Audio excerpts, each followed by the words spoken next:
Well, yes, the visuals that we are running, Rahul, is from the first day when Nithyananda was brought to Bangalore. In fact, that's a CCTV footage from the interrogation room where he was kept inside the CID office. Now, very strangely, that day, Rahul, the audio did not get recorded and the entire proceedings had to be repeated by the CID once again the next day. Now, what sources in the CID office tell us is that Nithyananda was a very difficult man to interview because mostly he would answer in monosyllable. Swamiji as monosyllable is a word framing from Nithya Rajendran. This is one of a cook-up story which is the interpretation from her media mind. In the first itself, she mentioned that there is no audio of the CID interrogation and the CID has explained the entire proceedings on the very next day. On seeing the CID interrogation footage, anyone cannot tell that Swamiji is a monosyllable. He is the one who is talking in that entire footage and the body language of him is normal and the interrogators are listening to it. Here also, the visual is different and the anchor is interpreting Swamiji by using CID name. This is the cunning way the media is spreading lies in front of our own eyes.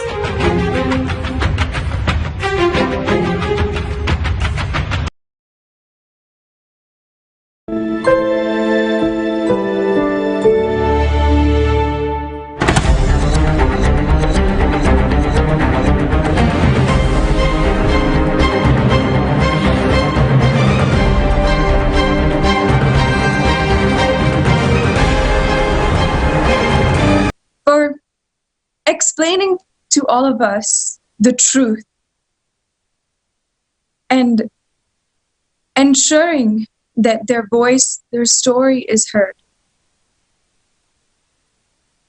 Making sure that every single person knows the truth of why this persecution is happening and why we are all facing so much of hardship, why Swamiji himself is sacrificing so much.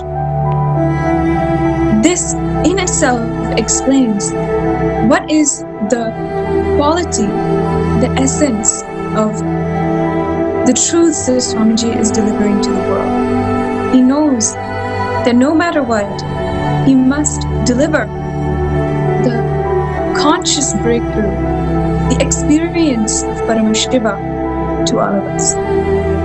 Thank you everyone for joining, for our panelists, and for all of the viewers for listening to our side of the story. Now, we will get ready for the darshan of Paramashivam. Await with the utmost yearning inside of you, chanting the Mahavakya and sitting in deep silence, awaiting the darshan of Paramashivam. Thank you.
closed is meditation, connecting with the divine. With your eyes open is darshan. Come, let us all now move from meditation to darshan. Slowly, very slowly, please open your eyes.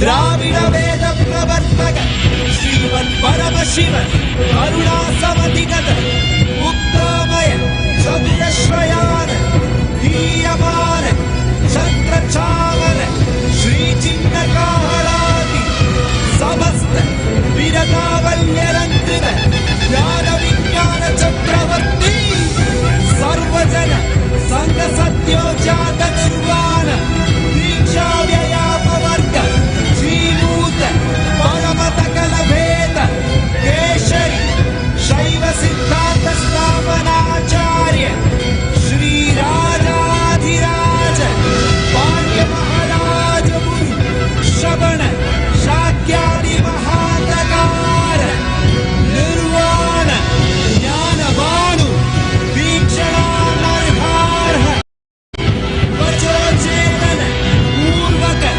ऋषभध्वज स्थापक शैव समय कर्तृ सर्वज्ञ पीठारूढ़ श्री जगद्गुरु श्री ज्ञान संबंध देशिक स्वामी वागीश सुंदर माणिक्य वाचक स्वामिना अवतार भूत श्री ज्ञान संबंध स्वामी पुनरुद्धृत श्यामला पीठ महासंस्थान ज्ञान साम्राज्य शासक सर्वज्ञ पीठारूढ़ तृणवत्युत्तर वशरथम गुरु महासन्निधान महानिर्वाणि पीठस्य अष्टोत्तर सहस्र श्री महामंडलेश्वर अटल पीठस्य अष्टोत्तर सहस्रतम श्री अटल पीठाधीश्वर श्रीमत् परमहंस परिव्राजकाचार्य वर्य सच्चिदानंद प्रणव स्वरूप श्रोत्रिय ब्रह्मनिष्ठ नित्योत्सव नित्य मंगल नित्य कल्याण नित्य रचित नित्यानंद पीठ महासंस्थान महासिंहासन पीठ कर्तृ जगद्गुरु भगवान श्री श्री परमहंस नित्यानंद श्री ज्ञान संबंध देशिक परमाचार्य स्वामी परात् परात् परात्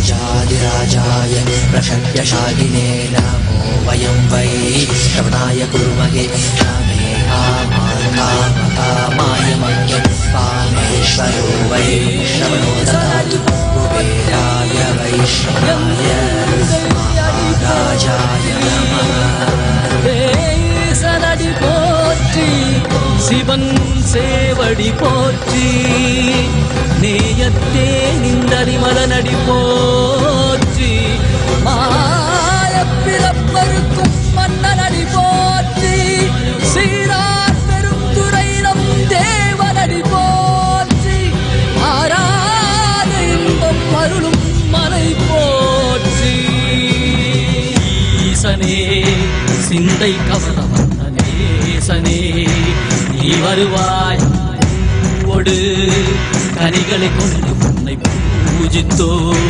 அருள் தருவாய் கலி என்னும் கடலினில் மூழ்கிட்ட எம் கரம் தந்து காத்திட்டு கருணை பொய்கையில் அலர்ந்திட்ட அளவற்றும் போல உன் திருவடியில் வாழ்ந்திட நிற்கிறேன்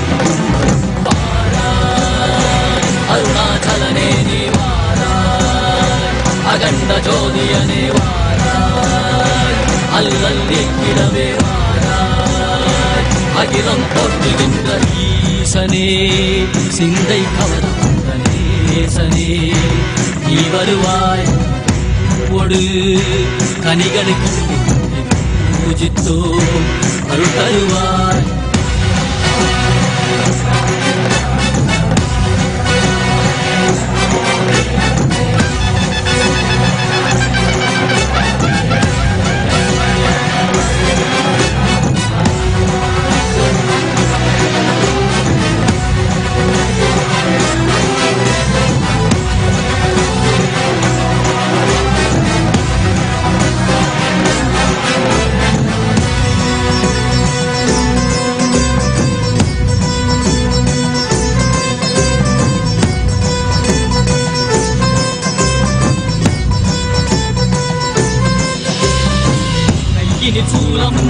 மெய்யினில் வில்வமும் நிறையார் கடல் நீர் குடியோடு தரிசனம் அருளவா பொன்மாட சிற்றவை தனிலே கவர்ந்த உன்னை சிக்கன பிடித்தேனே மண்ணும் புகழ் பெறும் நான் வரை நாயகா மதியலில் நிறைந்திடுவாய் மதி உணராதவர்க்கு மதி உணர் செய்திட வான்மழு நீ ஏந்திவா அறவாடிட இசை சூழ்ந்திட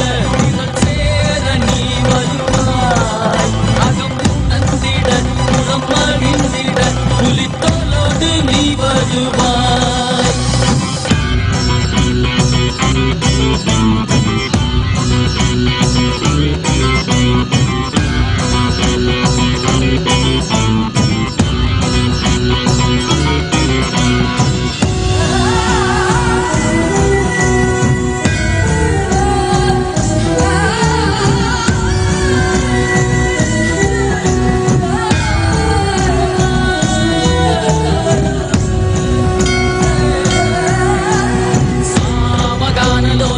विमुक्ति कालने नादिकेश दिव्य ब्रह्मरूपने मीनाक्षि शक्ति सहित सुंदरेशने नामलै विनित्य नित्यानंदने चित्त अचित्तெல்லாம் முன்னாலே இயக்கும் முன்னாலே உந்தன் கண்ணாலே சிகையில் அணிந்திட்ட மதியாலே மதியின் மொழியாலே தெளிந்திடும் வழியாலே ஜீவன் முக்தி பெற விழைந்தோமே திருவடியை தொழுதோமே வெள்ளியாகினாய் கிள்ளியாகினாய் கேள்வி காண பதில்வாகினாய் ஊழியாகினாய் உலகமாகினாய் அதுவாகி அருள்படை தரு கர்ம வினைகள் தீர்க்கும் காசிநாதனே என்னை கர்மம் போக்கி எப்பயாலும் நேசனே ஏகாந்தமாக ஏக பாதம் தூக்கியே மணியாரை காக்க வேண்டும் நித்யானந்தனே சிந்தை கவர வந்தரேசனே நீ வருவாய் கதிகன சரணடைந்தோ நயே காதிரவா அருணாச்சலனே நீ வாராய் அகண்ட ஜோதியனே வாராய் அகிலம் போற்றிடவே வாராய் நித்யானந்தனே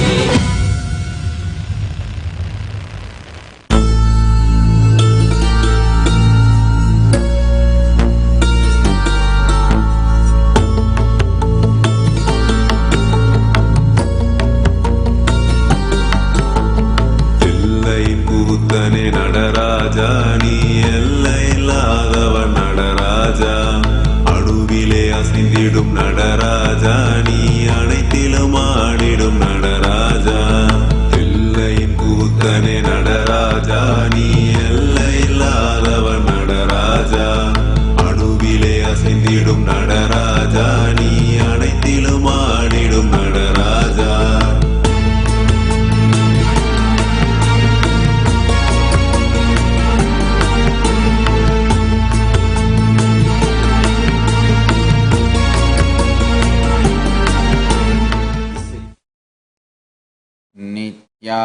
नित्यानन्देश्वर परमशिव समारम्भाम् नित्यानन्देश्वरि पराशक्तिमध्यमाम् अस्मदाचार्यपर्यन्तां वन्दे गुरुपरम्पराम्.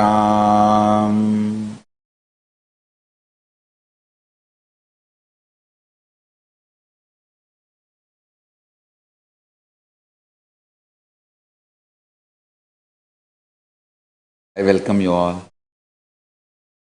with my love and respect. I welcome all the visitors, viewers, devotees, disciples, Sarvanyapita Kartas, Yajamans, Srimahans, Mahants, Tanidar Kotari, visitors, viewers, Kayakalpa Yoga participants, Diksha into Power Manifestation participants, everyone, all those watching on Kailasa's Nithyananda TV, YouTube Live, Facebook Live, Kailasa TV, Hinduism Now, Enlighten app, Twitter and two-way video conferencing having Nayana Diksha. I welcome all of you with my love and respects. And today, the second day of Rajarajeshwari Brahmotsavam,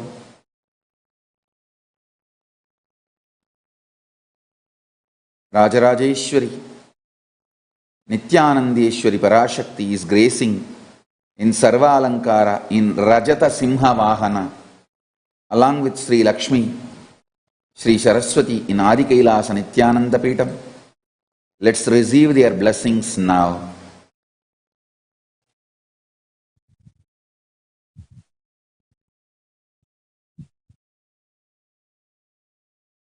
ॐ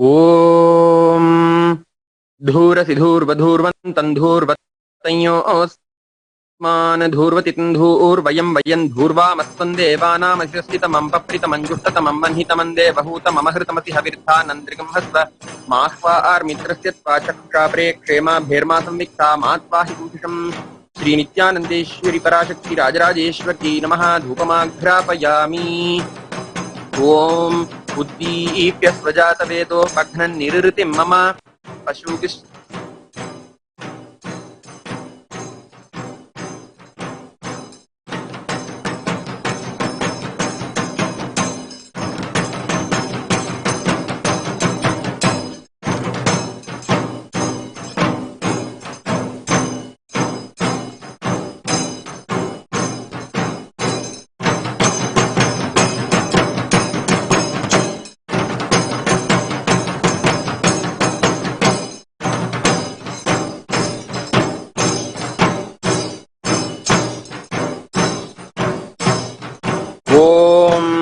उद्दीप्य स्वजातवेदोपघ्नन् निरृतिं मम पशुगिश्च मह्यमावह जीवनं च दिशो दिशा मानो हि गुंसि जातवेदो गामश्वं पुरुषं जगत् अबिभ्रदग्न आगहि श्रिया मा परिपातय श्रीनित्यानन्देश्वरि पराशक्ति राजराजेश्वर्यै नमः एकहारती दीपं सन्दर्शयामि ॐ अमृते अमृतोद्भवे अमृतवर्षिणि अमृतं श्रावय श्रावय स्वाहा ॐ श्री नित्यानन्देश्वरि पराशक्ति राजराजेश्वर्यै नमः नैवेद्यं निवेदयामि निवेदनानन्तरमाचमनं समर्पयामि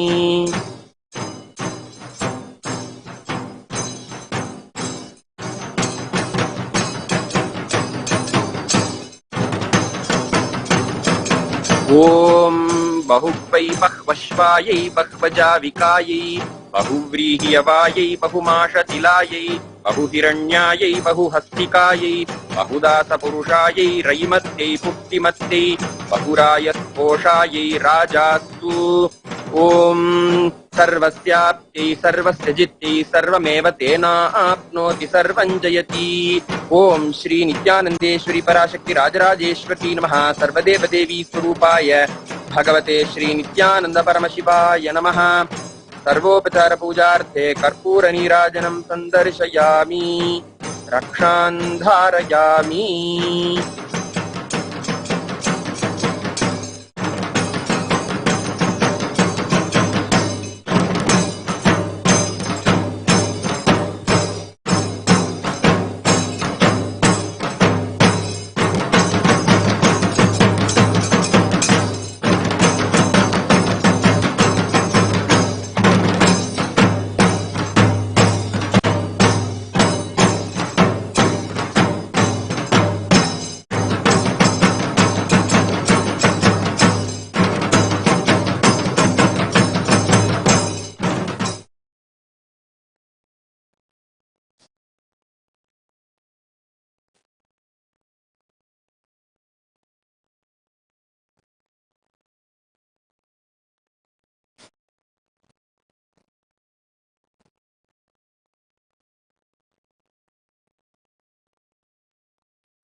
Paramashiva's message today from Sri Kailasa directly. Listen. Every time when Tyaga is cognized and manifested, you raise you to the next level of existence. Understand?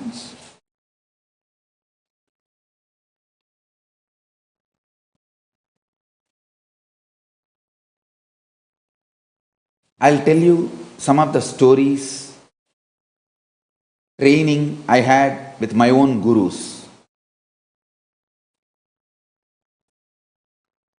Usually, the biggest question I face from disciples, devotees, Swamiji, I don't feel like doing Tyaga, what should I do? Understand? Mind will never ever support you taking the decision of Tyaga. Because it's like how will the mind give up its right over you? You see, mind exists with a tremendous confusion and by keeping you powerless. It derives its life by keeping you powerless. How will mind help you to do Tyaga? Tyaga is like a fire. Mind is like a fungus, thrives in the dark, dirty water. It thrives in the dark, dirty water, stagnant in one corner. How will the mind allow the existence of Tyaga in you? No. It will try its best to stop you. Understand one thing. If you ate radish, you will belch radish smell. If you ate all confusion, powerlessness, this kind of thoughts, naturally you will belch powerlessness, fear, insecurity. No, I may try to do Tyaga now, but after 1 year I may collapse. Fool! Are you fool?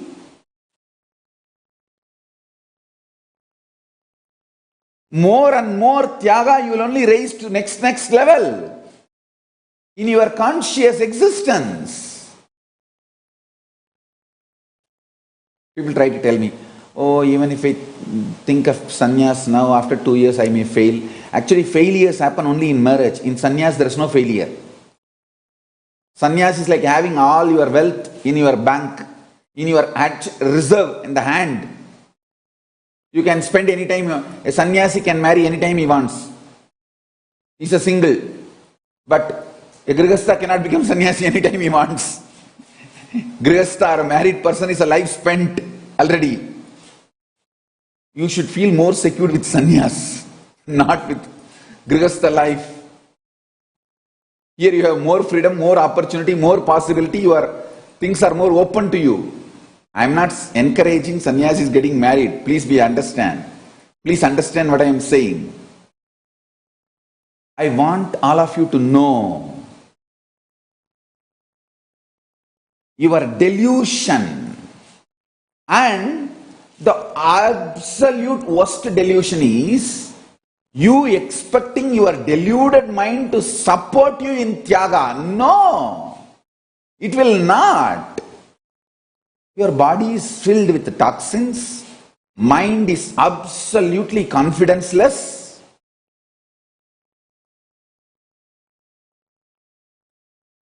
Full of fears and powerlessness.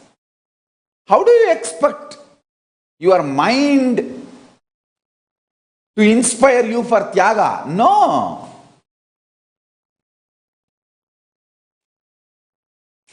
Only the conscious, ferocious decision can make you powerless. Can make you get out of powerlessness. Can make you free from powerlessness. Understand? I tell you.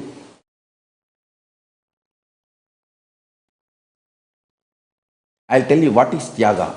It's like you got into an accident, vehicle crashed, you are almost gone other than one single breath to somehow push your body out and get out of the vehicle. That moment how you will push yourself and get out of the vehicle, that is what is declaration of Tyaga. Collecting your whole energy and pushing you, come on. I am declaring Tyaga of this old mind and identity. The whole thing.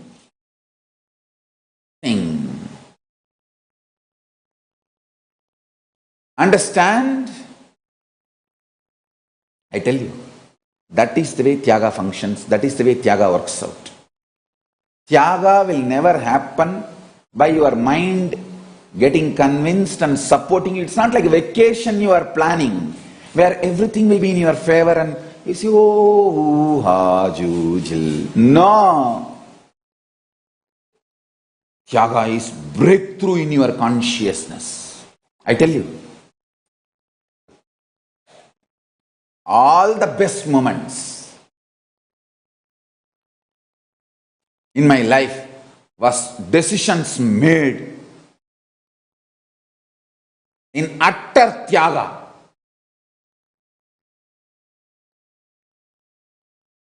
Never go back to what you vomited. Never go back to secured, cozy, supporting ambience.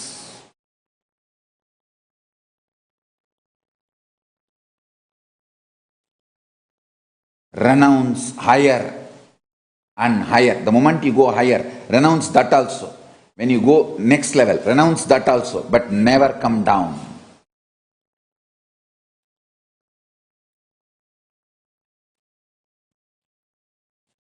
I have seen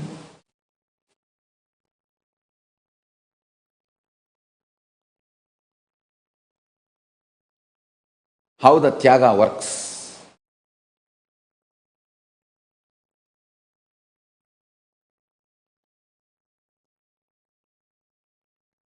When I left the house to build one ashram, before even I completed that one ashram, see, I left the house to build one ashram in Tiruchengodu. Before even I completed that one ashram, I left Tiruchengodu to build a huge sangha to Bangalore. Before even I completed the building of the big Sangha organization, I renounced that too to build this Kailasa nation. But nothing has left me. I have not renounced anything. End of the day, see that still the first ashram is getting constructed, getting completed. Second one is evolving in a full-fledged way. The third one is already happened. In Tyaga, you change the whole space inside. I tell you, I am giving you small examples. In Tyaga,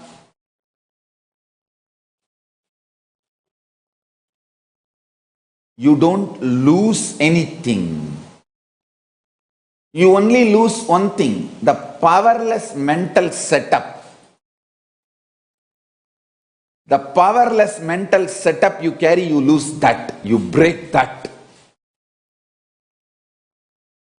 Do not expect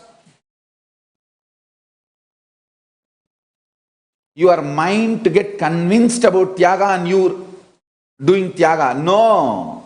If your mind is convinced, then it is a cunningness. It's a trap. You just decide, hey, I heard about Paramashiva. I don't have a complete route to become Paramashiva, but I am deciding. Whatever with little known, I am going to fly towards Paramashiva.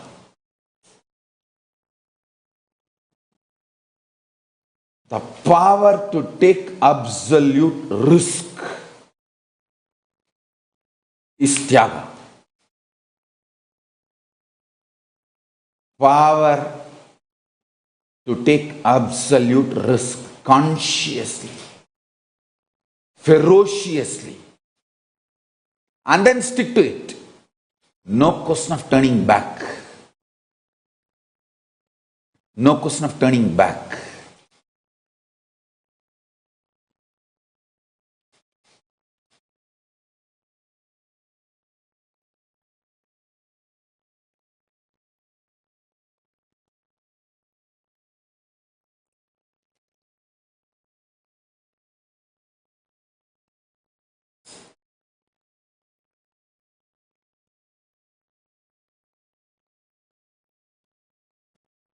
Every time when people are deluded, the only question they raise, Swamiji, somehow I am not having that confidence, decision, I should do Tyaga.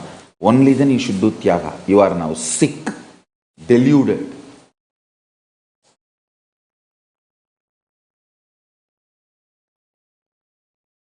Breaking the old identities, fears.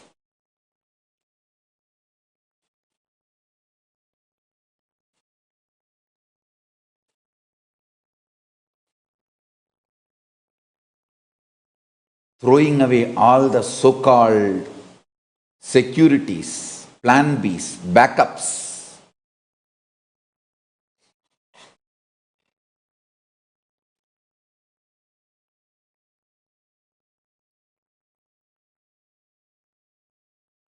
Is Tyaga. That is Tyaga. Tyaga gives absolute fresh life. It breathes fresh life into you.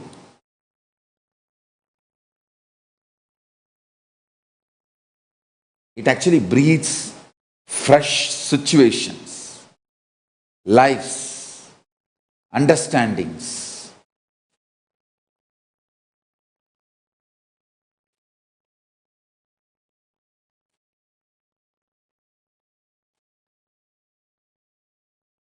Fresh energy. If you eat radish, you will belch radish. If you are filled with delusion, confusing, complication, incompletion, powerless thoughts, how do you expect your inner space will automatically manifest Tyaga? No. Tyaga is conscious decision. Tyaga is always momentary decision.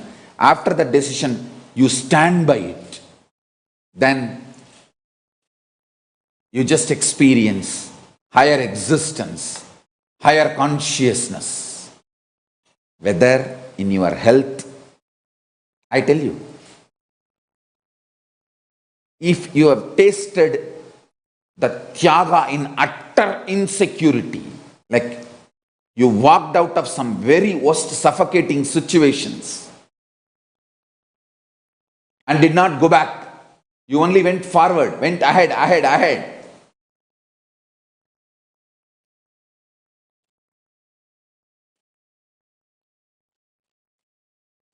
If you have tasted that kind of a Tyaga, you will even walk out of cancer. Because once you taste Tyaga, it becomes your biomemory. That is why I say a sannyasi will never have cancer. Because he can just walk out of cancer. Person who has tasted pure sannyas,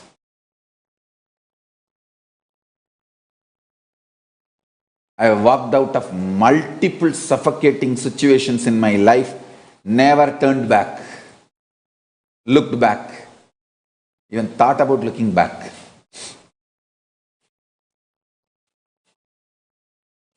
I tell you, tasting sannyas, tasting unclutching, tasting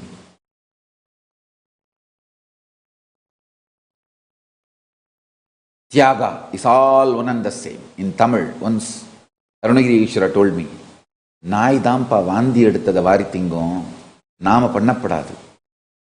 Only dogs eat what they vomited, not human beings. So once you renounce, do tyaga and move ahead, go ahead, march ahead, never looking back, never going back, never getting into the cozy, secured, backup plan B's.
I tell you,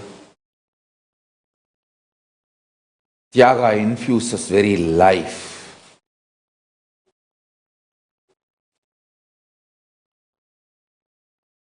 In you. Today, I'll initiate all of you into this powerfulness of Tyaga as energy, consciousness.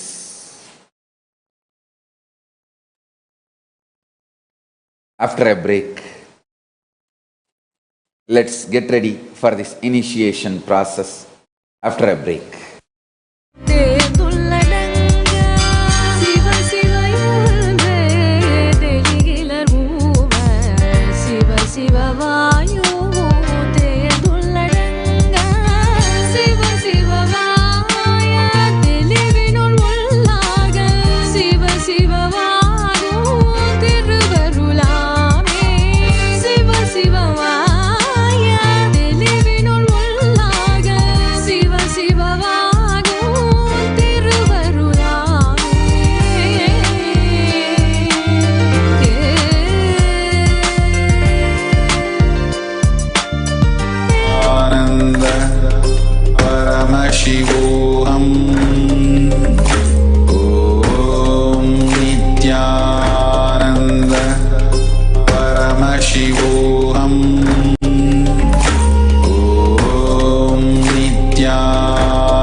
Nithyananda, just beautifully Swamiji shares how Tyaga gives powerfulness in us, how by doing Tyaga we actually become wealthy, how we do not lose anything. Such beautiful, powerful cognitions that Swamiji is giving us every day.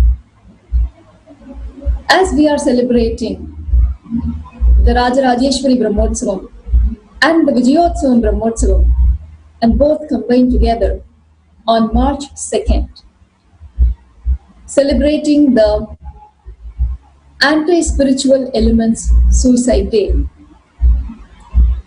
and the Rajarajeshwari Brahmotsavam. On this special day, we are offering Chandi Homa, a special Chandi Homa to remove, to destroy all negativity and for a glorious victory. On this very special day, to celebrate this occasion, the whole Nithyananda Sangha around the world want to share their joy, their gratitude and their love to Swamiji. Why do they follow Swamiji? There is a beautiful campaign going on, Why I Follow Nithyananda. This campaign is so dear to many.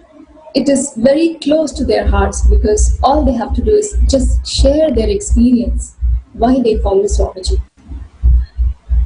And people around the world are sharing their experience in their own language. Actually, there are a few devotees who say it is not enough for them. One video is not enough where they can share their experience. So they have committed to make 108 videos each. It is just so joyful to hear their love for Swamiji, their devotion for Swamiji and their gratitude. We also have today Maitreyi Solai from Massachusetts, USA, who is actually leading this campaign and enriching their devotees and inspiring in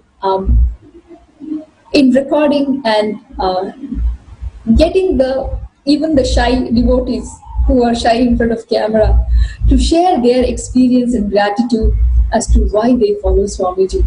So we have today Maitreyi Solai to come and share about her experience of meeting Swamiji as well as to why she is leading this campaign. As we wait for her, just want to share how Swamiji has made a difference in so many people's lives. Actually, Maitreyi is ready and available now. Nithyananda Nithyananda. Thank you for leading this wonderful campaign. Could you please share your experience as to why this project especially is dear to your heart?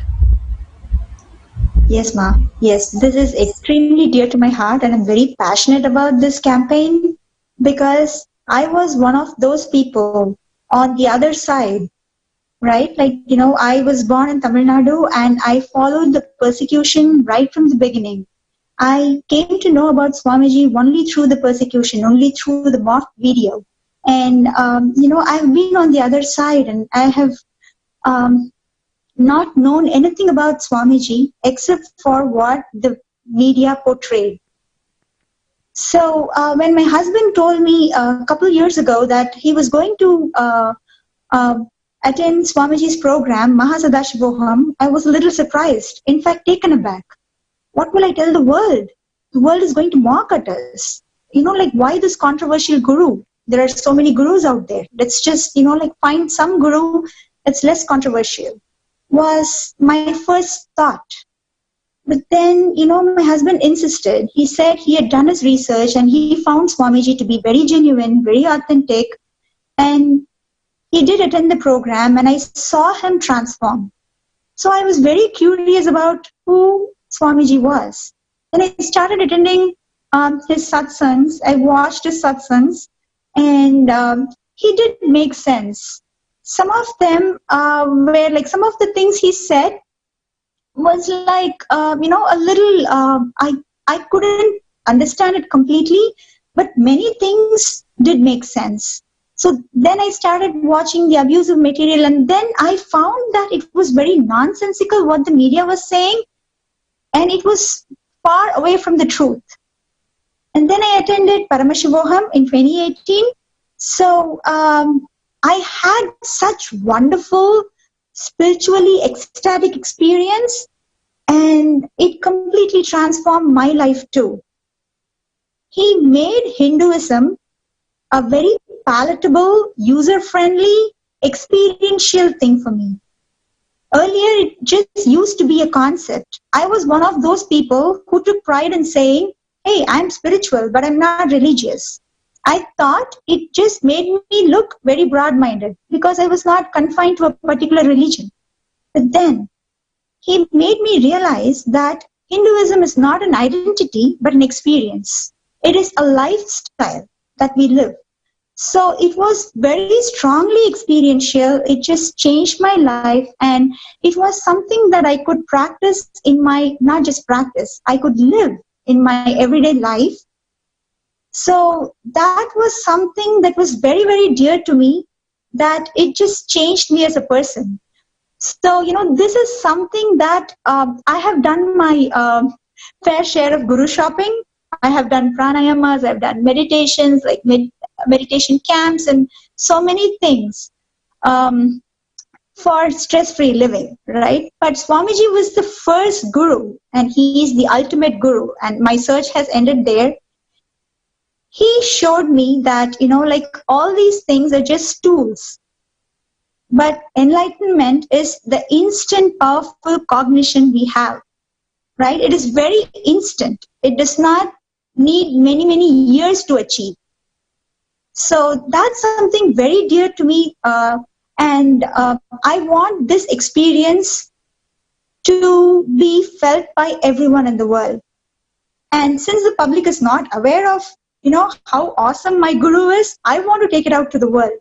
That's why this campaign is very dear to me, and I want our Sangha to participate in this campaign and tell the whole world, shout out to the whole world how awesome our guru is. The social media and internet is filled with abusive videos, troll videos, things taken out of context. Okay, so they have they take a 30-second video from Swamiji's 2-hour satsang, and they just project him out of context.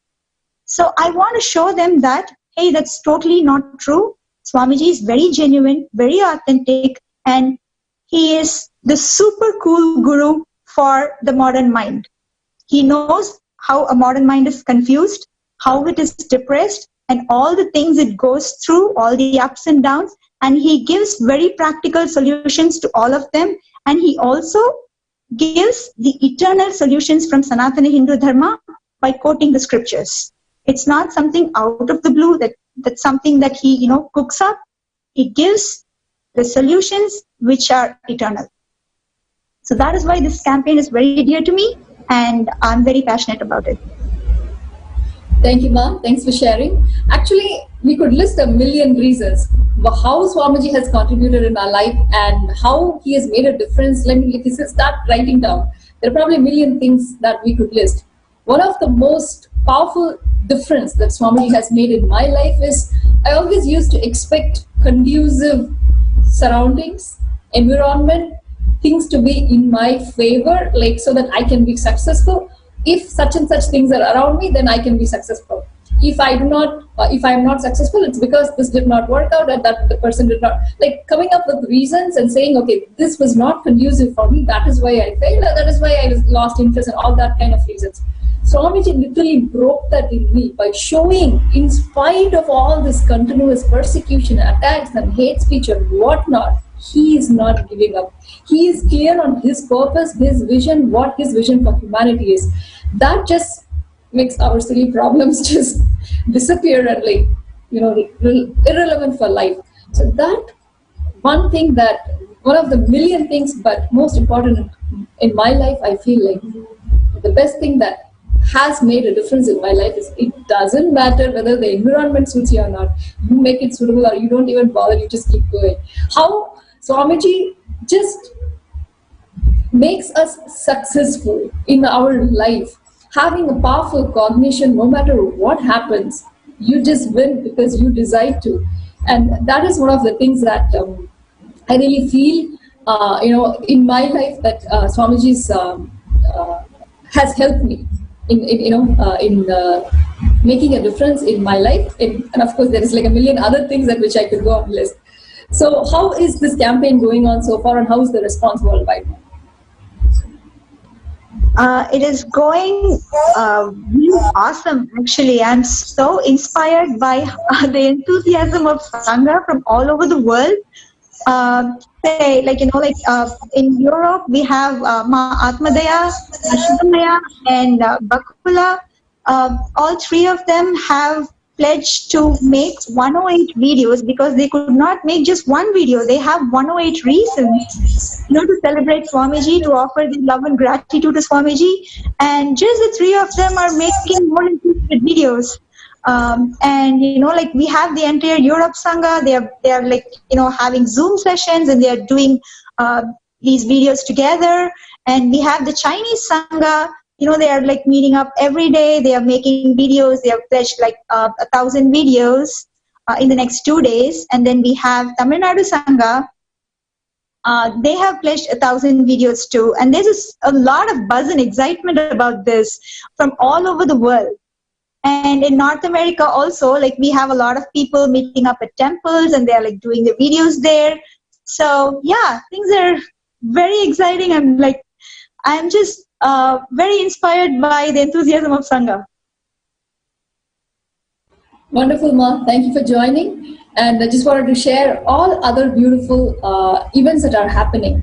One, as we shared, as we're celebrating the Rajarajeshwari Brahmotsavam, is the special Chandi Homa happening on March 2nd, celebrating the Divine Mother as Chandika Devi, to remove the negativity, whether it's inside or outside, just destroying them completely. And for a glorious victory and powerfulness, we are offering the Chandi Homa on March 2nd, of course, in Adi Kailash. Every day, every single day, Chandi Homa is performed, and this special day we are offering for this very special purpose of celebrating the anti-spiritual elements suicide day. And on March 3rd is the Jivan Mukti Day, celebrating by worshipping the Living Enlightenment book. And of course, there is a separate campaign that is going on, which I would be happy to share with you tomorrow with a special guest. And also, every weekend, the Diksha into Power Manifestation program is happening around the world, including this weekend. There's many centers around the world participating, and many devotees have joined and enjoying the Diksha, the powerful cognitions, the Diksha by Swamiji in awakening the Kundalini energy. So thank you all. And of course, for all these programs, you can register at Nithyananda Hindu University /Daily Satsang is where you can register for the Chandi Homa as well as for the Diksha into Power Manifestation program. Ma, would you like to share where people can upload their videos who is interested in participating in this Why I Follow Nithyananda campaign? Sure, Ma. So it's tinyurl.com/why-Nithyananda. Y as in yes, why Nithyananda. Wonderful, Ma. Thank you. It is tinyurl.com, letter Y, Nithyananda, is where you can upload your videos to share your experience of how and why you follow Swamiji. So thank you all for joining. See you back again tomorrow. Thank you, Nithyananda. Paramashivam. Om Nithyananda.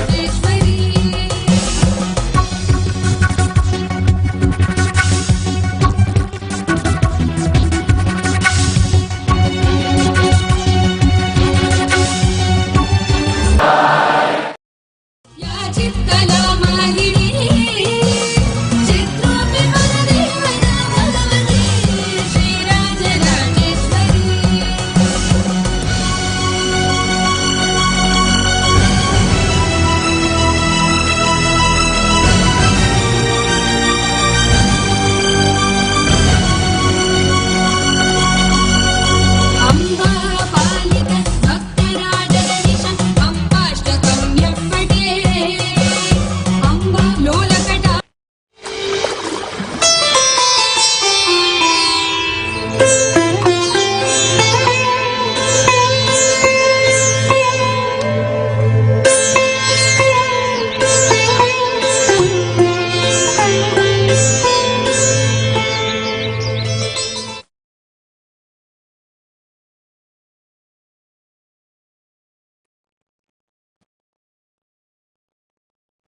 Yes, now I'll answer some of your Ask the Avatar questions.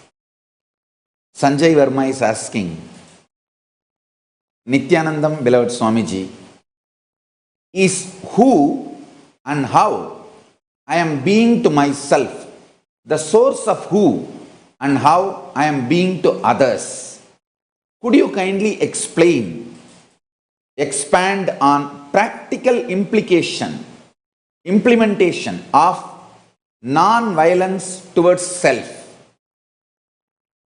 Thank you very much for this super deep Tyaga series and Ashtabhairava Nyasam process.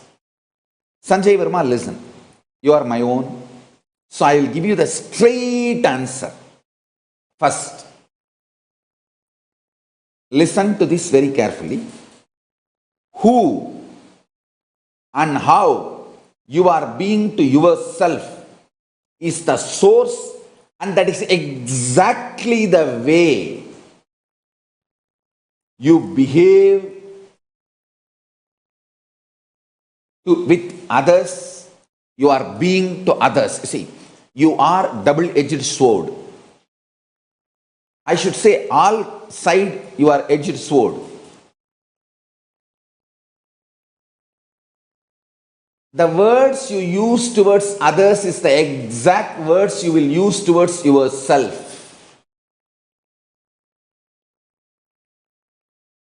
The words you use towards yourself is the exact words you will use towards others.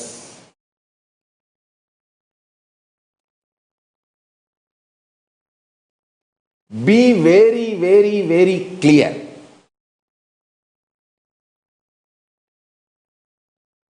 I'll tell you precisely. Non-violence with others is the way you will learn to be non-violent with yourself. Non-violent with yourself is the way you will learn non-violent to be with others. I tell you.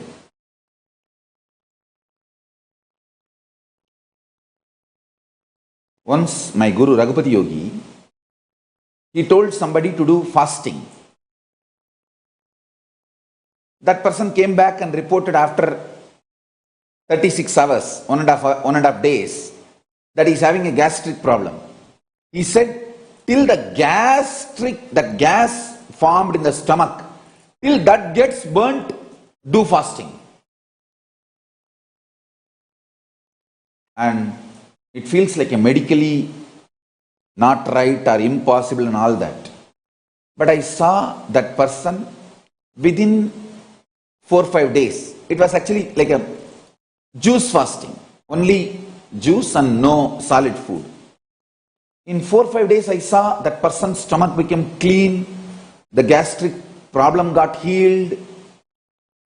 And that very pattern of developing gas, if you don't eat, is broken. Is free, liberated. I tell you, digest when the violence erupts out inside you, about you or others, by Tyaga, renouncing it. In few days you will see that violence towards you and others, that very core source pattern will be broken. You will break it. That power of Tyaga will make you experience non-violence. Power of Tyaga will make you experience non-violence. Understand?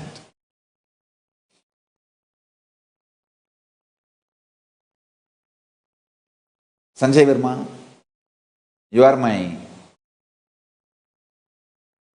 really beloved person whom I love, who is just part of me. Direct answer I am giving you, direct solution. From today, be ferocious and do Tyaga of all your violence within you, towards others. I'll give you $1 billion. Listen to this word. I'll shower you with $1 billion. I'll give you such big breakthrough. Your business and career will have such big breakthrough. I'll shower you with $1 billion.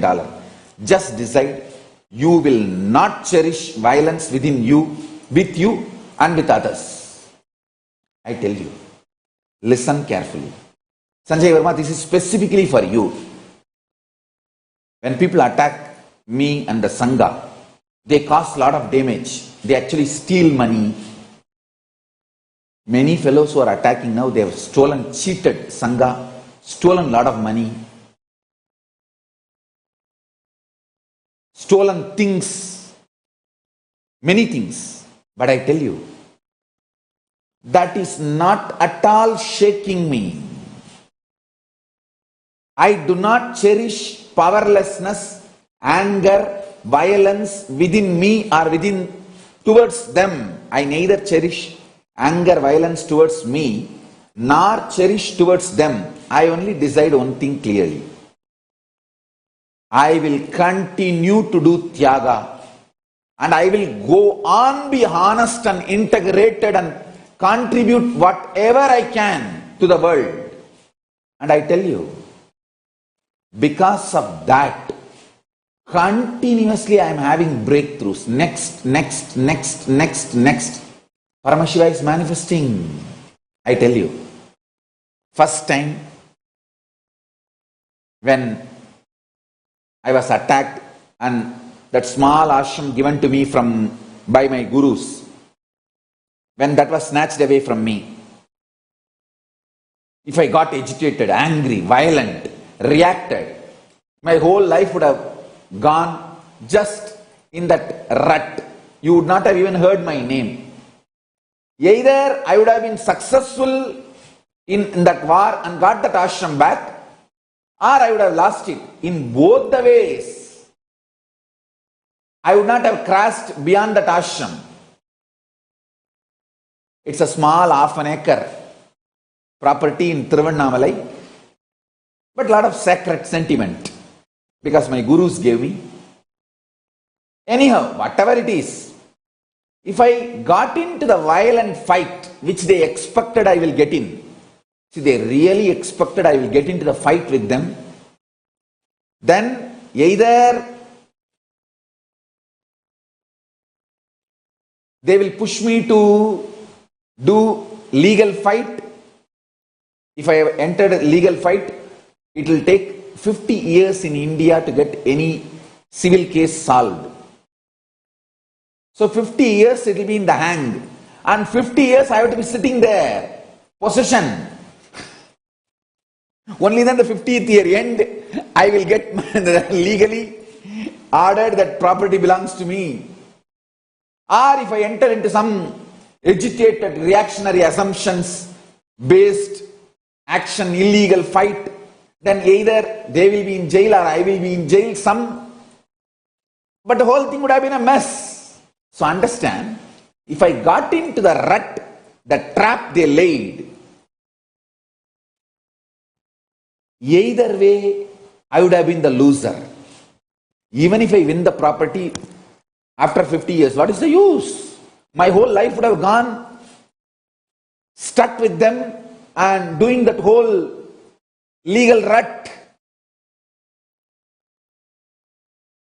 and holding the position. Instead, I decided, what is intelligence here? Tyaga. I am neither going to have violence within me, nor going to cherish violence towards them. I am not going to decide anything with that feeling I am cheated, exploited. Let me contribute what I need to contribute to the world. I have two big things to be shared with the world. I moved to Bangalore empty-handed. The whole Sangha happened. There again they attacked. Then again I have decided, now fighting with them. Yes, I will prove I am innocent and I will win this legal war by the time they may kill me, because this time it is direct assassination attempts. They may kill me. Even if I stay there, you see, many people who don't have any respect for any law, any order, liars, outright liars. They try to lie. If you have not done anything wrong, why are you afraid of law? Why are you? The attack on me is not legal. It is assassination attempts. They want me to attend the court cases, everything, so that I will continue to be available within their jurisdiction. They will know where I am, they can kill me. That is what is real motive for them. They know if I have to attend these court cases and all that, then I have to be in that jurisdiction. And they know, once they know the jurisdiction, they know how to kill, eliminate. Understand, the whole attack is about killing, eliminating. You don't understand, Hindus are not safe due to various reasons.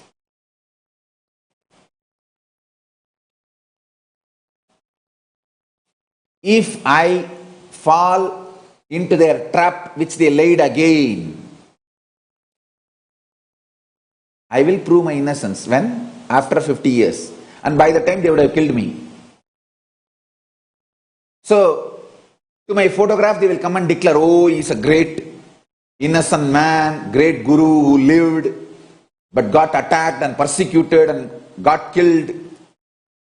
What is the use of that? I have come to give something great to the world. I have to do the work. I have to contribute it.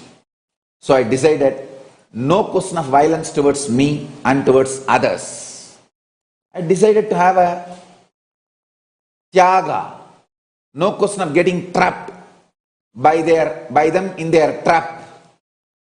If I felt angry that so much injustice is done to me, that feeling only will stop me from going beyond them.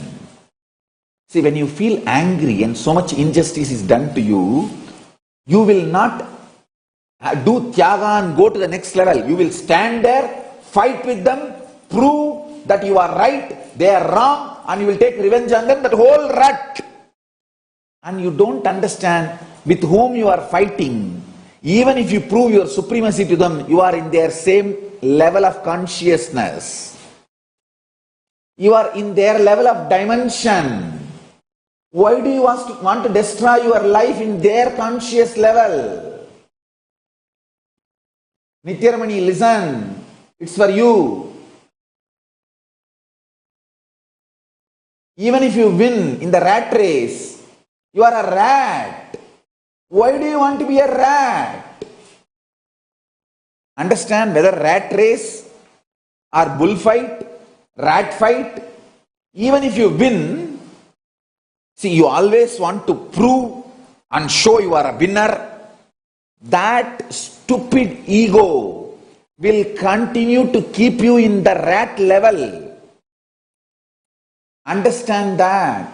All fight destroys your life, your consciousness, your higher possibilities.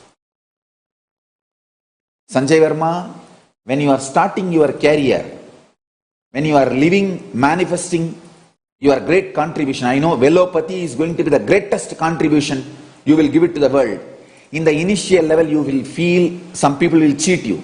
Some will snatch what is your right and they will run away. They may try to take some legal, illegal, stupid fights. Don't feel injustice is done to you.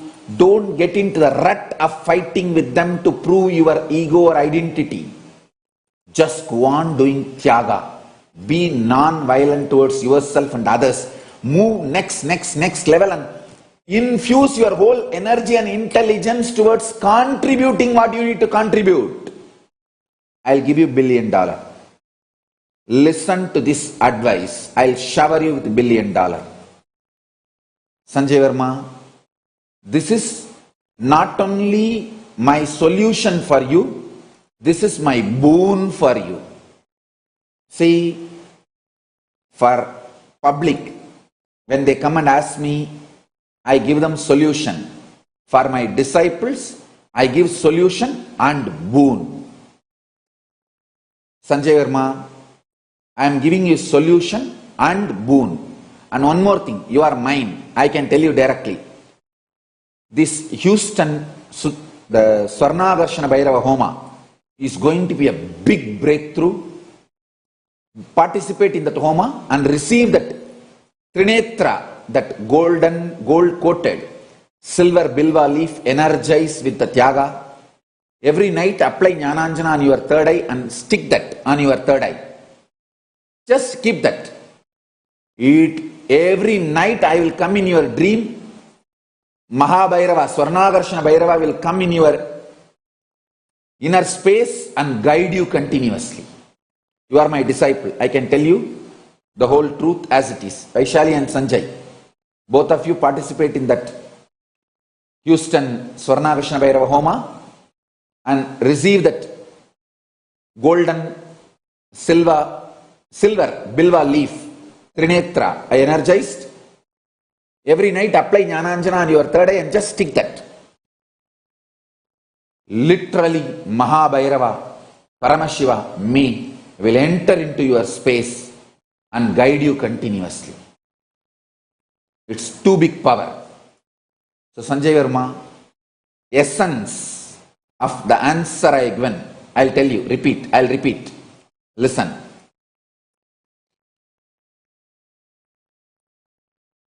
Even when you strongly feel you are cheated, don't react. Even when you feel strongly injustice is done to you, don't abuse, don't react, don't have anger within you, don't have anger with others. If you enter into fight, if you enter into the trap of war, violence, taking revenge, proving yourself, gone. Even if you win, your life is gone, your inner space is gone. You will be in their level space. Understand? If I started my fight when I felt injustice is done to me in 2000 with one small local gang, I will be still fighting with them, trying to prove my identity to them, trying to prove I am a big guy to them, which will be absolute waste of my life. Now they know I am too big guy.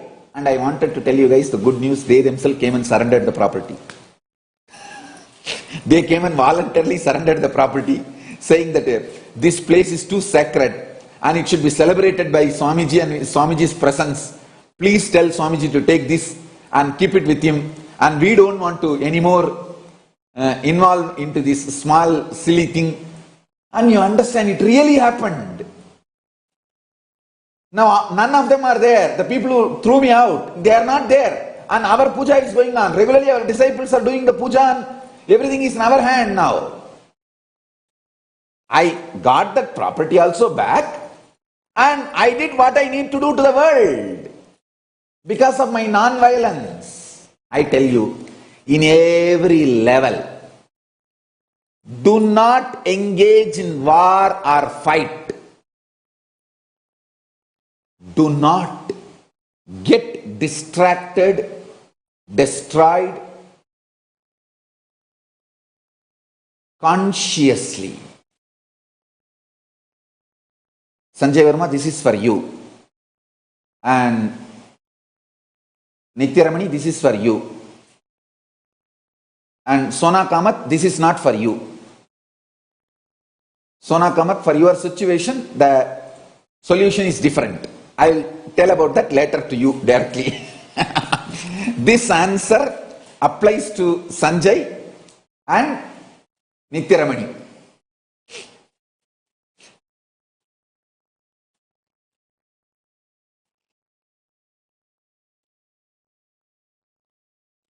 So,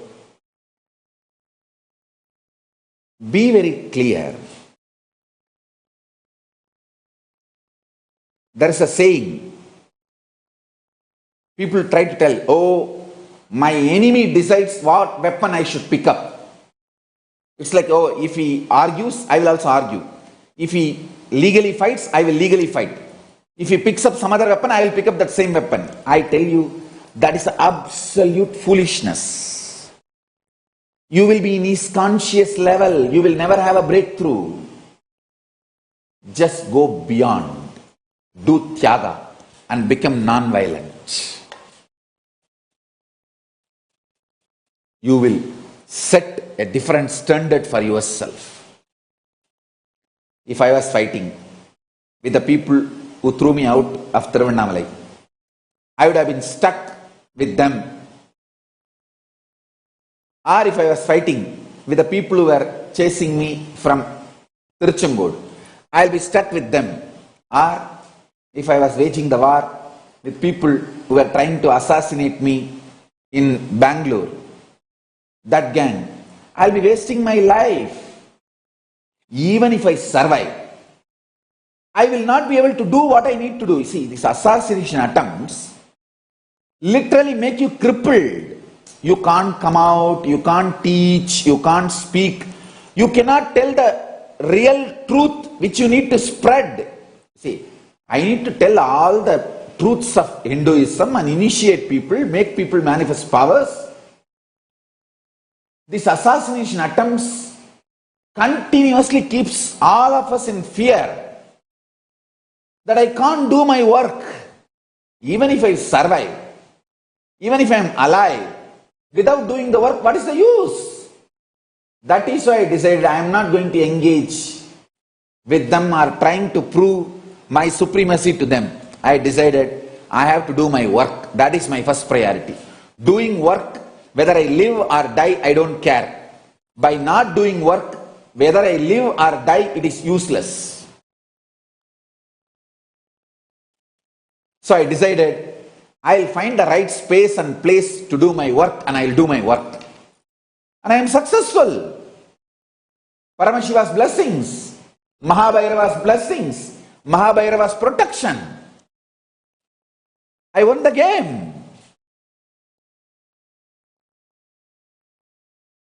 So I tell you, when you do Tyaga, you are protected by Kala Bhairava. I can see very clearly how. Not only that, when I did Tyaga, I am seeing so many of my sannyasis and disciples raising the standard of Tyaga. All of them are also raising in the standard of Tyaga. They are all just raising themselves. Hey, yes. This is the secret of success. This is the secret of success.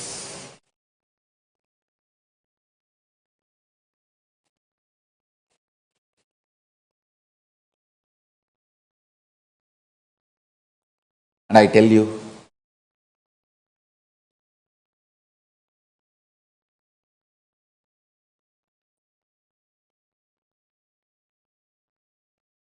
Tyaga, dropping violence, unclutching, Paramashanta Swarupa, completion, living non-violence, implementation of non-violence, all these are one and the same. It is just exploding in you as a strong nuclear force, living as a pure power, ferocious,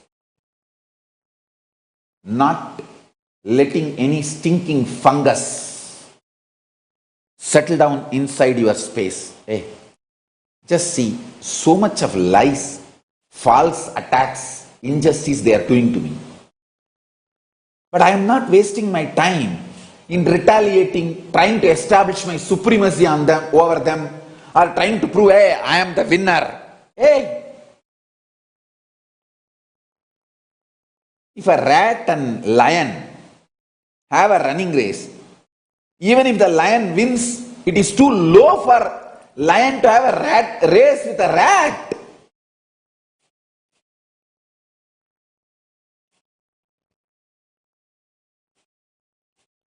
It is too low for a lion to fight with culinary. Even lion should not fight with Kulnari. Can Sarabeshwara fight with Kulnari? Why will Sarabeshwara fight with Kulnari? Sarabeshwara has a lot of important work, great work to do. He has to contribute to the world. So understand,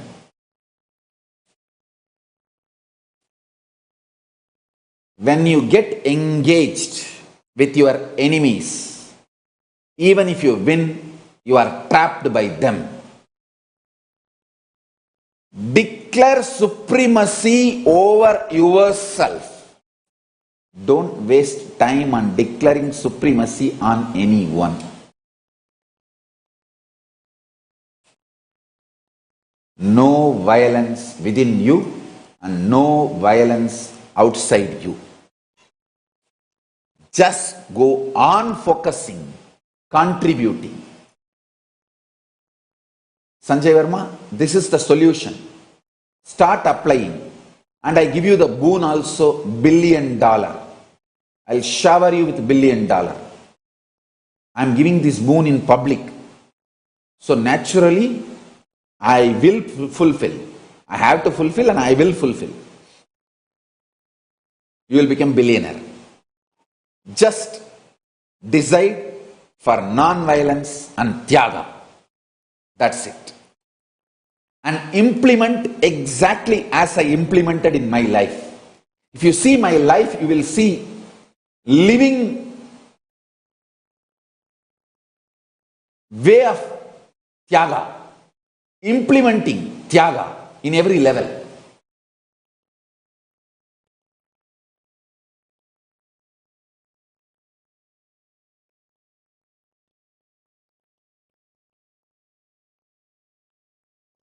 Yes. Next question. Sumalata is asking, Guru embodied has to be given more importance or Guru Tattva?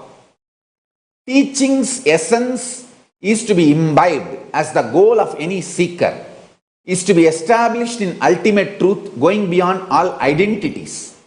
Pranams, love and respect, Swamiji. Listen, Sumalata. This is the answer for Sumalata and for everyone. Listen. Teachings, Guru Tattva, is only to lead you to the Guru embodied.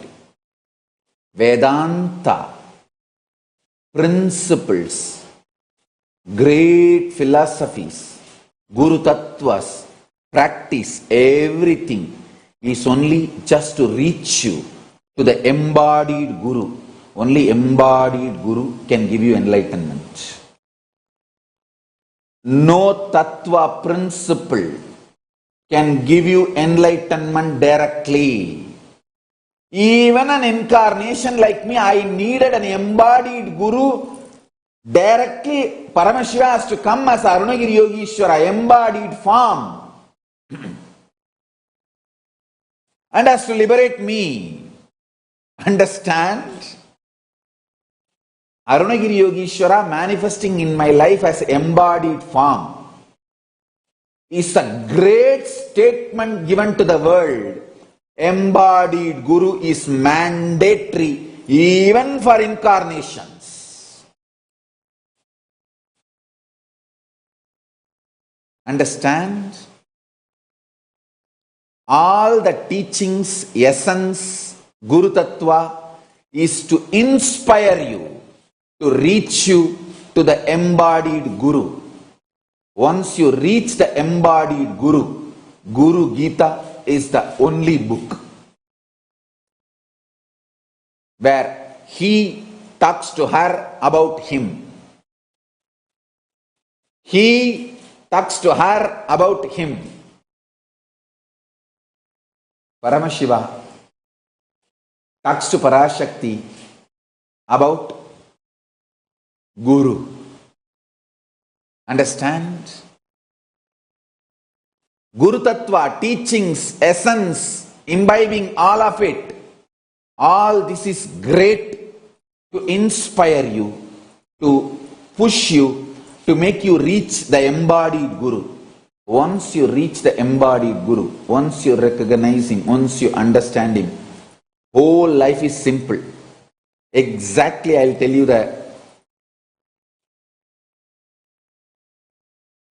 essence of teachings I learnt from my Guru, Arunagiri Yogeshwara.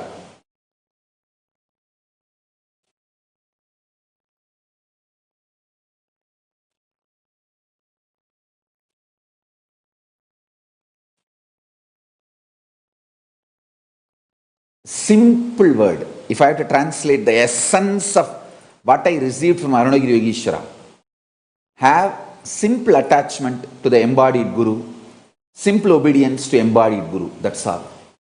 That simple attachment will become beautifully initial level love, then next level love, then it will become pure prema bhakti, then it will become atma bhakti, then it will become oneness and enlightenment.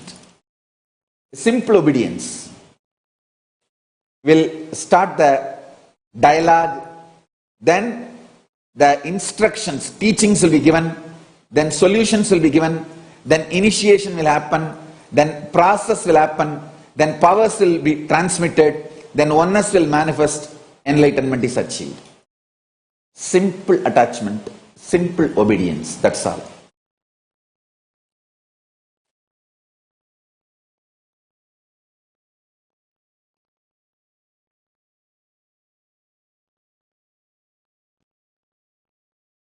All teachings, Guru Tattva, essence to be imbibed, all this ultimate truth, everything is only to connect you to the embodied Guru.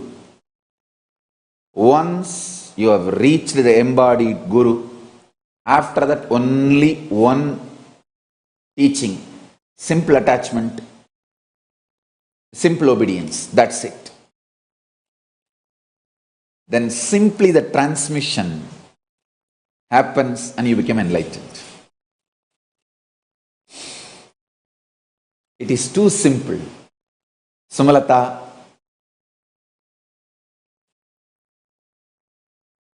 this is a direct answer for you and for everyone. Understand? When I love you, I give you straight answer. What I am talking now is a straight answer. I am not bothered about trolls. I am not bothered about criticizing people. They are going to be trolling and criticizing forever. I am not even now available for them to harass, attack, abuse.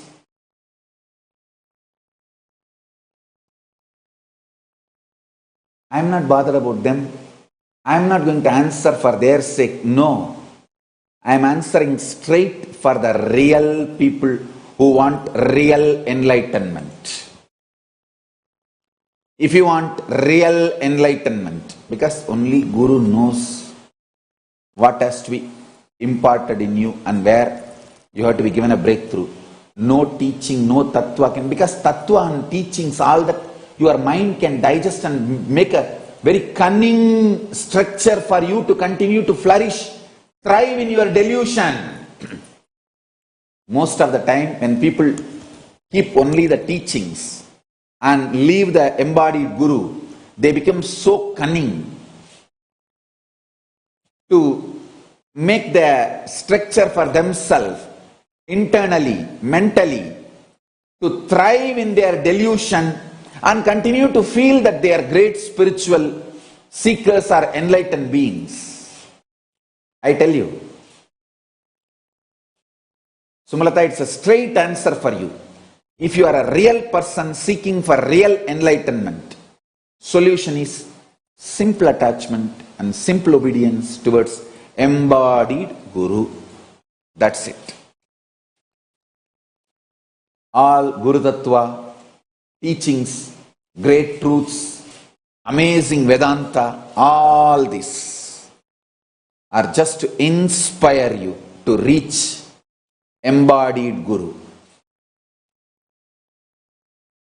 Once you reach the embodied Guru, simple attachment and simple obedience. If your Vedanta, Guru Tattva, all the ideas you learnt, after reaching Guru, if they are trying to stop you, divert you or obstacle, drop the ideas and concepts and philosophies you learnt, not the Guru. Guru is living, real being. Drop the teachings, not the Guru.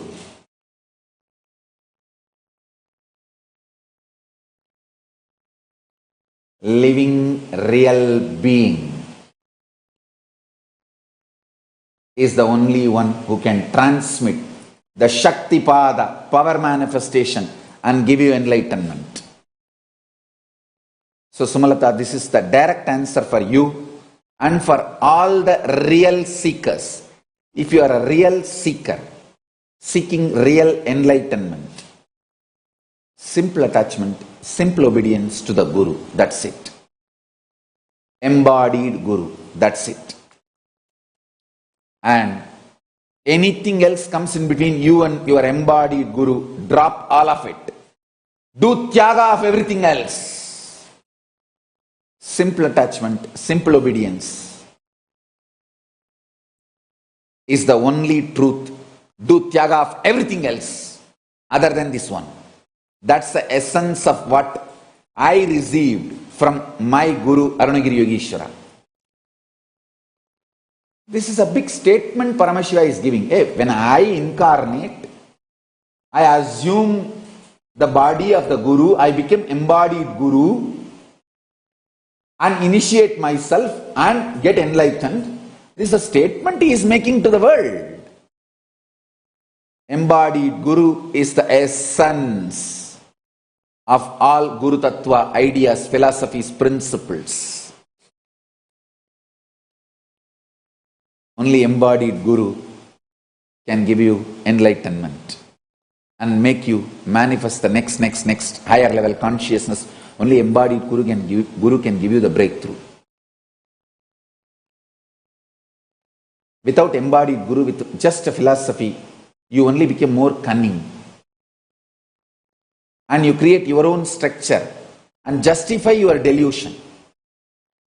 All just philosophy, principle, teachings, ideas, concepts without embodied living Guru only makes you more deluded, and your delusion becomes justified delusion.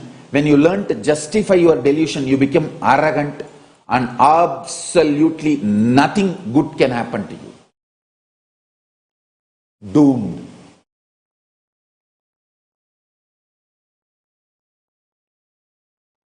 So if you are a real seeker, interested in real enlightenment, have real simple attachment, real simple obedience to the embodied Guru. That's it. It's for all real seekers who are interested in enlightenment. Next, Lalitambiga, Ma Lalitambiga is asking, Swamiji, what is the importance of spiritual name that we receive during Samaya Diksha? How does it connect us to all dimensions, lokas, kailasas? Understand?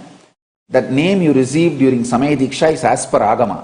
Paramashiva will shower his grace towards you through that face and absorb you into that face through the initiation.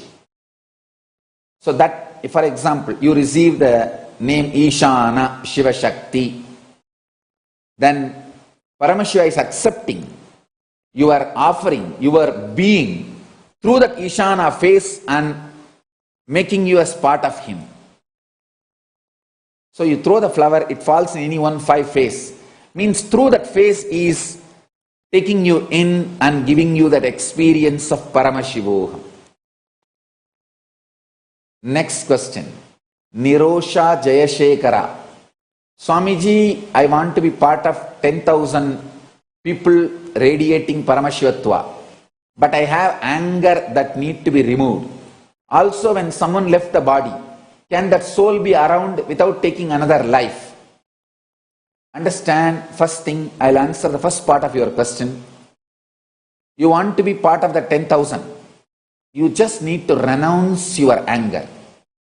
Do Tyaga of your anger and the source of your anger. I think the first question I answered to Sanjay Verma will apply for you also. Nirosha, I know the depth of love you have for me, and I do have the same depth of love for you. Just remember our love. Our love is too powerful than any anger you carry. Drop all the anger. First thing, understand. You got me. What more you need?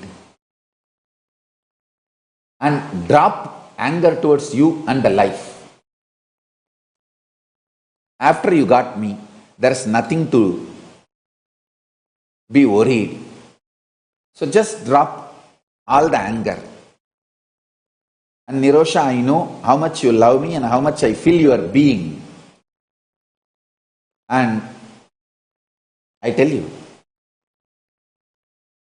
not allowing any other emotion more powerful than our love inside your heart is chastity towards Guru.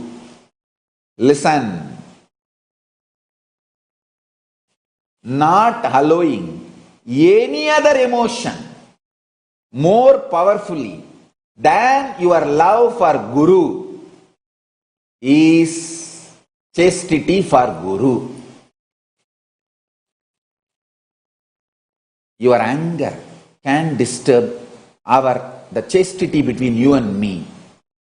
The Guru Karpu, the Guru-disciple relationship chastity. So, just not to disturb the chastity between you and me, the Guru-disciple relationship chastity, drop the anger. I'll take care.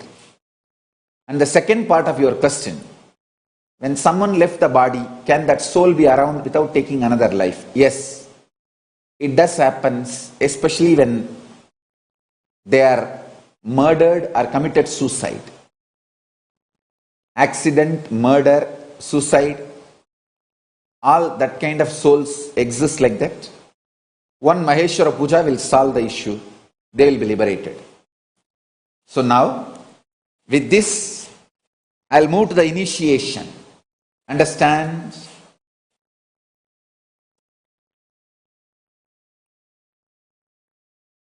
Before the initiation, some of the devotees' birthday blessings. Sona Kamat's parents, Sunanda Pangarkar, Sharat Pangarkar, wedding anniversary blessings for both of you. 53rd wedding anniversary. Only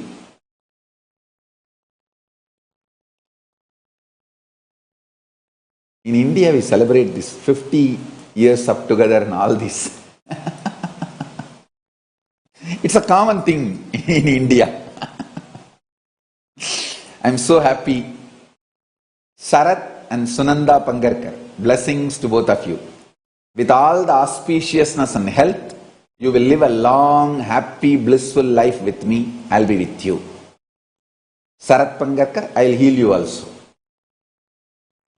Next, Harish Hadley's wife Lata, birthday blessings for you. With all the auspiciousness, you will be with me, I'll be with you. Blessings. Yuan Jin Yu from Malaysia. Yuan Jin Yu. Birthday blessings for you. I am with you. And I have one more important, beautiful gift to share with all of you. Something very near and dear to my heart.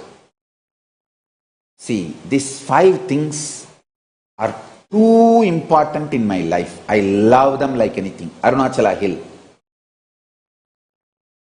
The embodiment of Paramashiva. Bididi Banyan tree. Kailasa Hill in China, in Tibet. Ganga. The temple tower of Sundareshwara. All these are so dear to my heart. That's why I put all of them as a part of the Kailasa flag. Today, we fixed a permanent web camera for Biddi Banyan tree. 24/7 to have live darshan. Actually, I did it for myself. For my sake, we did it. I decided to open that to all of you. It's now for all of you.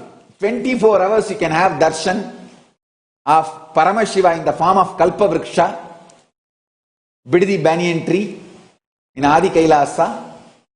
Before going to work, any work, just have one click and have darshan and ask Kalpavriksha, Paramashiva in the form of Kalpavriksha.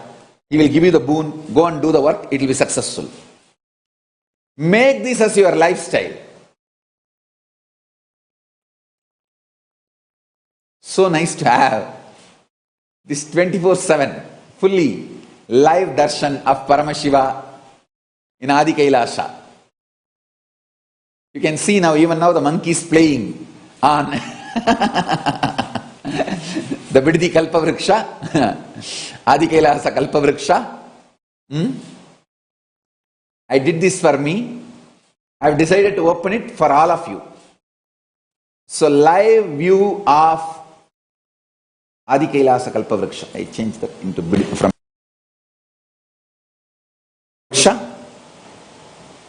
Paramashiva Kalpavriksha. Adi Kailasa Paramashiva Kalpavriksha.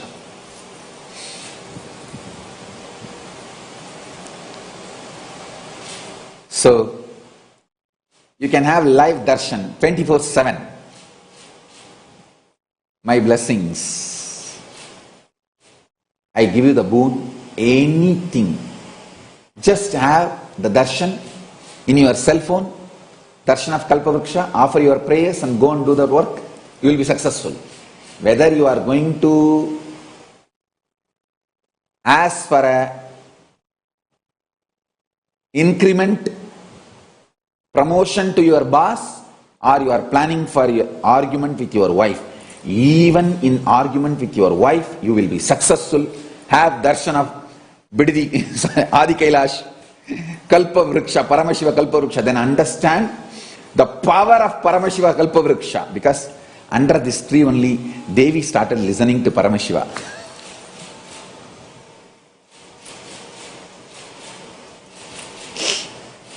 It's too powerful. It's too powerful. Enjoy. Enjoy. So, now, initiation. I empower you from today. All the process I conduct will work for you. The spiritual umbilical cord is established between you and me. With this initiation, I empower you. Every day, Charyapada, live satsang. See, ordinary people, when they attend the satsang, it's only a knowledge they receive. When an initiated disciple attends, he receives solution and boons, powers. Same way, when an uninitiated person does puja, he gets peace. But when an initiated disciple does puja, he gets connected to Paramashiva. When an uninitiated person does Nithyananda yoga, he gets health. But when an initiated person does Nithyananda yoga, he gets Kundalini awakened. When an uninitiated person listens to Jnanapada and tries to manifest powers, he will have small solutions, small clicks, maybe 1 or 2 powers. But when an initiated person does this, he will have all powers and powerful cognitions and enlightenment itself. So, I give you the initiation today and authorize you, empower you all to have everyday satsang, Charyapada, everyday Anma Puja, Kriyapada, Yogapada, everyday Nithyananda Yoga, everyday Jnanapada, power manifestation and powers. So with this,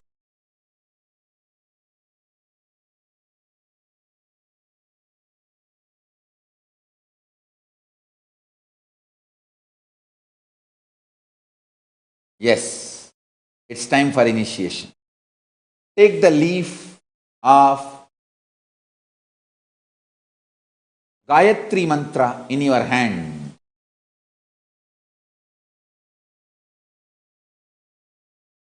And recite along with me. Om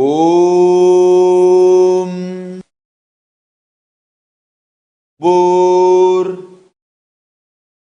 Bhuvaswaha Tat Vitur Arenyam Bhargo Devasya Dhimahi Dhiyo Yona Prachodayat. Om Bhur Bhuvaswaha Tat Avitur Varenyam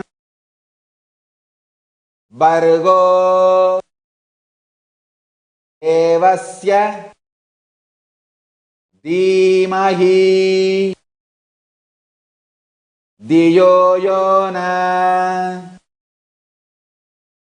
Prachodayat. Next, Shivamula mantra, Samaya Diksha, Siva Diksha. Om Ham Aum Shivaya Namaha. Om Ham Aum Shivaya Namaha. Om Ham Aum Shivaya Namaha. Third, Mahavagya. Listen and chant. Om Nithyananda Paramashivam. Om Nithyananda Paramashivam. Om Nithyananda Paramashivam.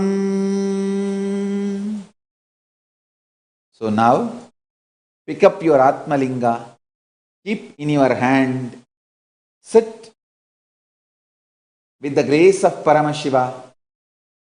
I am going to connect all of us with Paramashiva and Sri Kailasa through this initiation. Sit straight. Keep the Atmalinga in your hand. Chant the Mahavagya intensely.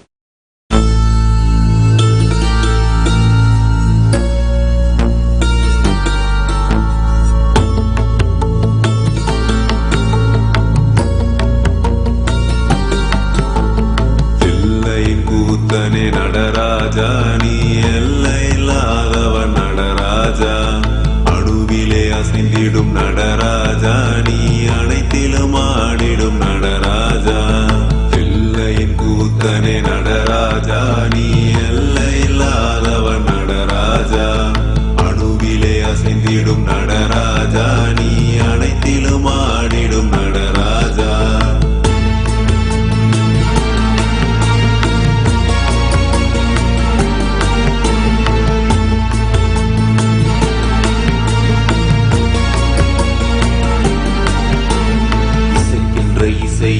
இசையிலே இசைந்து அசைவது மட்டுமா நடனம் இசைக்கா இசையிலும் இசையினை இசைக்கிற அசை உள்ள ஆட்டமும் நடனம் தாங்கும் தான் ஞாலத்தில் தகதிமி ஜதியினில் ஆடுதல் மட்டுமா நடனம்.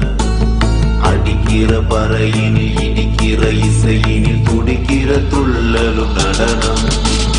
பிள்ளையின் கூட்டன நடராஜா நீ எல்லையில்லாதவ நடராஜா.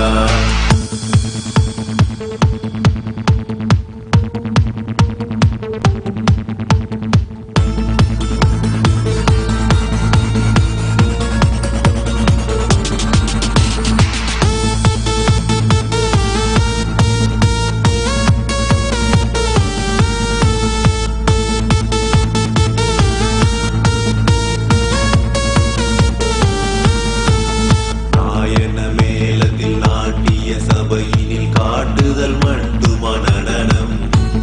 நாட்டினை விட்டவர் காட்டினை தேடையில் காட்டிடும் ஆட்டமும் நடனம். மார்கழி மாதத்தில் கானக சபையில் ஆடுதல் மட்டுமா நடனம். ஆடியில் ஆடிடும் ஆலயம் கூடிடும் ஆனந்த ஆட்டமும் நடனம். சிகு சிகு உடையினில் விறு விறு நடையினில் அடிக்கிற கூத்தா நடனம். கிங்கினி ஓசையில் பொங்கிடும் ஆசையில் வந்திடும் ஆட்டமே நடனம். பிள்ளையின் கூத்தனை நடராஜா நீ எல்லையில்லாதவன் நடராஜா. அணுவிலே அசைந்திடும் நடராஜா நீ அனைத்திலும் ஆடிடும் நடராஜா. பிள்ளையின் கூத்தனை நடராஜா நீ எல்லையில்லாதவன் நடராஜா. அணுவிலே அசைந்திடும் நடராஜா நீ அனைத்திலும் ஆடிடும் Nataraja.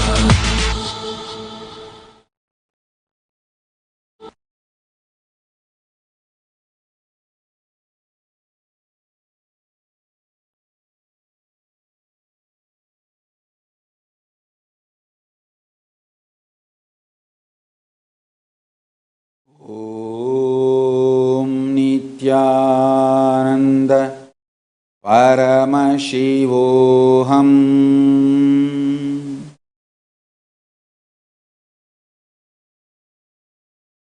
I bless you all. Let's all radiate with integrity, authenticity, responsibility, enriching, causing, living Shuddhatvaita Saivam. Living and radiating the state, space, powers, being, superconsciousness and Sri Kailasa of Paramashiva. Paramashivoham. Om Nithyananda Paramashivoham. The eternal bliss, Nithyananda. Thank you. Be blissful.